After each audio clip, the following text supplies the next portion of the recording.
Mon adjoint, je lui avais dit, si c'est moi qui saute, t'as pas d'état d'âme. Tu prends, on continue la mission. L'heure n'était pas aux pleurs si on était dans l'offensive. Seulement, on l'avait jamais vécu. On l'avait tous lu dans les livres, mais on l'avait jamais vécu. Et maintenant, on peut fanfaronner, c'est fait, hein. Mais quand vous êtes avant, il y a une phase de réflexion. Je veux dire, quand vous êtes chef, vous savez quand même que vous amenez 100 bonhommes au combat. Quand on a quitté Mourmelon, quand on embarque dans le train, le premier train à quitter Mourmelon, c'était le premier escadron, que les familles sont sur le quai de la gare, que le colonel Galino, chef de corps du RC 80, vient vous voir et vous dit « ramène-en le maximum », vous êtes conscient que là, il faut être sérieux, quoi. On rigole plus. C'est plus des obus à blanc, c'est une vraie. Alors aujourd'hui, on fanfaronne, ce que je vous disais. Aujourd'hui, on a le sourire. Aujourd'hui, on en est... Mais sur le coup, vous ravalez votre salive et vous dites, pourvu que je sois vraiment un bon élève, pourvu que j'ai bien appris ma leçon, que je ne me sois pas trompé. Et c'est ça qui fait la force et qui forge le caractère des chefs au combat. Au moment de passer à l'assaut, quand le colonel Bourré est monté dans son char pour passer à l'assaut, l'ordre à la radio, ça a quand même été « Messieurs, ajustez vos chapeaux et vos rubans de queue, vous allez avoir l'honneur de charger ». On ne peut pas oublier ça. On ne peut pas oublier ça. Et notre offensive, on l'a fait avec panache. Parce qu'on avait des chefs qui avaient du panache, et puis parce que rien ne pouvait nous arrêter. Certes, on avait l'artillerie américaine derrière nous qui avait préparé le terrain. Donc, comme je vous le disais tout à l'heure, nous étions conscients de notre légitimité, nous étions conscients de notre force, et on savait qu'en face de nous, c'était une division d'infanterie irakienne qui nous attendait. Ce qu'on ne savait pas, c'est dans quel état elle était. Par contre, on savait qu'il y avait des blindés, puisqu'on avait des photos aériennes, puisque les hélicoptères américains nous avaient renseignés. On savait que c'était du T-55, donc on savait qu'à partir de 1500 mètres, ces gens-là pouvaient quand même être dangereux pour nous. Comme on est un peu des vilains, on est passé sur le côté et on les a attrapés par le côté. Ça s'appelle en caponnière, c'est une technique bien connue, mais ça marche. Et à partir de ce moment-là, les gens qui étaient dans les tourelles en face de nous, on les a bien vus. Ils ont compris ce qui se passait, et leur principale action a été d'essayer de quitter leurs embossements qui les bloquaient dans une certaine direction. Donc on a vu ces engins reculer et tenter de quitter le fuseau par lequel nous arrivions. Enfin, ils seraient tombés du côté de nos amis du 3e RIMA qui les attendaient aussi, hein. Donc l'affaire était réglée. Et on les a pris de 3/4 arrière comme une vraie offensive de nos règlements de l'arme blindée cavalerie. On savait que nous étions vulnérables à 1500 mètres. Ben, quand vous êtes capitaine-commandant, à 1700, vous arrêtez votre escadron et puis vous déclenchez le tir, puisqu'on avait l'ordre de détruire. Qu'est-ce que c'est le tir d'un escadron de chars? C'est simple. À la radio, vous annoncez à votre escadron « Observez mon tir, réparti ». C'est simple. Le capitaine tire un char au milieu du paysage, puisqu'on avait quand même une dizaine d'objectifs bien caractéristiques en face de nous. L'adjudant Maufroy, qui était à ma droite, savait très bien qu'en fonction de ce qu'il voyait, il engageait tous les objectifs de droite. L'adjudant Sanchez, qui était à gauche, savait très bien qu'il engageait tout ce qui était à gauche. Et le lieutenant Ruet, qui était derrière, savait très bien qu'en fonction de ce qu'il voyait devant lui, il débordait à droite ou à gauche, il a choisi le côté gauche, pour aller se mettre en position et venir épauler l'action des deux pelotons de devant. Donc ça se passe simplement. Ça se passe comme c'est marqué dans les manuels.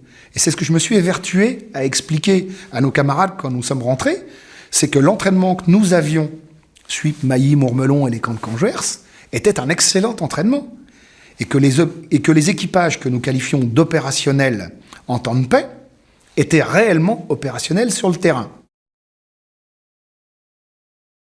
Vous savez qu'à cette époque-là, on a perçu nos premiers obus flèches. C'était pour la MX-30, B2, et pour les équipages, la première utilisation de l'obus flèche réellement en conflit. Dans la phase de préparation, avant de passer à l'offensive, on avait été tiré une fois pour démystifier, pour que nos tireurs aient déjà tiré un obus flèche et n'aient aucune appréhension. Mais mon tireur, qui était un brigadier chef Berganini, Je peux vous dire, quand il a tiré son premier obus flèche, il savait que ça allait faire but. Hein. Ça fait but systématiquement? Ah, quand même, à 1700 mètres, si on n'avait pas fait but, là, on aurait été dans la catégorie des mauvais élèves. L'obus flèche, plus grande vitesse initiale, une trajectoire de flèche beaucoup plus petite, donc un obus beaucoup plus précis et qui perfore tous les blindés existants. Vous savez que le principe de l'obus flèche, c'est une source de chaleur à l'impact qui fait un trou et à l'intérieur, tout est détruit par chaleur. Alors que quand vous lancez de l'explosif, c'est l'explosion et la quantité d'explosif qui fait un trou. Donc là, on avait une munition performante et tous les tankistes rendent hommage à la STAT et à toutes ces expérimentations pour améliorer nos munitions. Et l'obus flèche est la munition la plus performante existante dans un combat blindé. Les gens qui étaient en tourelle à cette époque-là, les chefs de peloton de l'époque, je les souhaite à tous les capitaines commandants d'escadrons de Leclerc actuellement. Ces gens-là étaient des maîtres de tir, étaient des passionnés du tir canon. Donc vous êtes là, vous tirez, vous engagez, et après vous regardez ce qui se passe à droite et à gauche, prêts à renforcer votre action. Je crois qu'après, dans l'offensive, j'ai dû tirer 2 autres obus. Et un tout particulièrement parce que mon appui artillerie, qui avait son VAB artilleur, le capitaine Chelmignac, qui était juste derrière moi, s'est senti menacé et a fait un petit appel au secours sur une tourelle qui se dirigeait vers lui. Là, effectivement, on a engagé tout de suite cet objectif, mais sinon, le capitaine commandant est là pour assurer la conduite des feux de son escadron. Ce qu'on a pris, on a pris quelques obus d'artillerie sur nos positions. On a pris des obus d'artillerie. Mais un obus d'artillerie qui tombe à côté de votre char, quand vous êtes en AMX-30, vous l'entendez. Voilà. Si vous n'avez pas de chance, il tombe sur la tourelle, et là, on ne fait pas d'interview 20 ans après. Mais un obus d'artillerie qui tombe à côté, effectivement, nos chars étaient rayés. Oui, nos chars étaient rayés. Nos chars ont été rayés par des obus d'artillerie et par des rafales de Kalachnikov, de soldats qui sortaient des trous. C'est là qu'on a découvert qu'ils avaient à manger, qu'ils avaient de l'armement, qu'ils avaient des munitions. Hein. Ils n'étaient pas du tout maigres. Ils n'avaient plus de chef, c'est tout. Et ils n'avaient pas la motivation de se battre. Et très souvent, les gens sortaient de cache, rafalaient à la Kalachnikov contre nos chars, et tout de suite, c'était les mains derrière la tête. Alors, tout ça, ça nous a un petit peu posé des questions. Et j'ai par la suite rencontré souvent l'adjudant-chef Kassem, qui était un interrogateur de prisonniers. Et il nous a clairement expliqué qu'un prisonnier qui sort de son trou, s'il jette une rafale en direction de l'ennemi, il a combattu. S'il a combattu, il peut rejoindre Allah en toute sérénité. Un groupe d'escadrons à 40 chars, c'est 40 AMX-30 B2, et on avait un peloton de maintenance, un peloton supplémentaire, qui était là pour remplacer tactiquement le premier peloton qui aurait eu le plus d'attrition. Donc on a embarqué à 44 chars. Dans ces 44 chars, il y a bien entendu le char du chef de corps. Puisque, au moment de l'offensive, le chef de corps embarque. Dans les chars, le chef a quand même l'énorme avantage d'être au milieu de l'action et de montrer la direction. À peine arrivé, à peine installé, tout le monde a compris qu'on n'était plus à Mourmelon. Et quand on mettait le masque à gaz, et quand l'adjudant d'unité, l'adjudant-chef Limousin, sortait son détalac pour faire des prises de mesure, je peux vous dire que le côté professionnel était vraiment présent, et que chacun avait à cœur d'être bien sûr de tout ce qui se faisait. En tout cas, pour les équipages de chars, c'était le retour à un certain nombre d'apprentissages, puisque dans ces zones où nous étions installés, et où la discrétion était de mise, pas d'émissions radio. Donc tous nos postes radio étaient fermés. Retour pour l'ensemble des équipages à l'apprentissage de gestes élémentaires, qui était le travail à l'imitation. Quand le char du capitaine démarre, tout le monde se met en éveil et démarre. Quand on s'est retrouvé à rouler dans le désert avec du sable et des immenses nuages de sable qui nous empêchaient de nous voir alors qu'on n'avait pas la radio, eh ben on a appris à travailler en échelon décalé et à se cacher derrière le sable. C'est-à-dire qu'un ennemi qui voyait un char n'en voyait qu'un, puisque tous les autres étaient dans le nuage de sable et que les nuages de sable successifs cachaient le char suivant. Le seul qui était vulnérable, c'était le char de tête. Qui c'était le char de tête déjà? Je me souviens plus. Ça devait être le capitaine, c'est ça?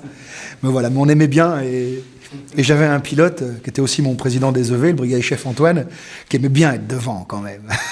Et je crois que pour rien au monde, il aurait laissé quelqu'un le dépasser. L'équipage sait rester dedans. L'équipage sait dormir sur la plage arrière de son char. Vous tournez la tourelle, vous avez un plat, vous déballez un tapis de sol et vous essayez de dormir. C'est pas très confortable, je vous l'accorde, mais tous les équipages de chars de l'armée française savent vivre en tourelle. Nous, on appelle ça de l'aisance en tourelle, et il faut passer des heures dans sa tourelle pour y être habitué. Si vous descendez sur un siège de tireur, si vous avez cette chance un jour, que ce soit sur le Leclerc ou sur un AMX-30, vous allez voir que la position est étriquée, n'est absolument pas confortable. Mais quand vous y passez des heures et des heures, vous êtes chez vous. Vous connaissez tous les boutons, vous savez où toucher, vous savez où regarder, vous savez tout faire, et vous vous faites plus mal. Moi, j'ai souvenir de mon tireur qui, à l'intérieur de son espace tireur, avait même des photos de sa famille et avait sa petite vie. C'était chez lui. Et mon chargeur, radiochargeur, le brigadier chef Toutain, qui était en même temps mon secrétaire à Mourmelon, vous savez, le radiochargeur, c'est celui qui prend les obus derrière, qui les déplace, qui les met dedans. C'est un travail énorme qui, maintenant, sur le Leclerc, se fait de façon automatique. Il arrivait même à faire le café à l'intérieur.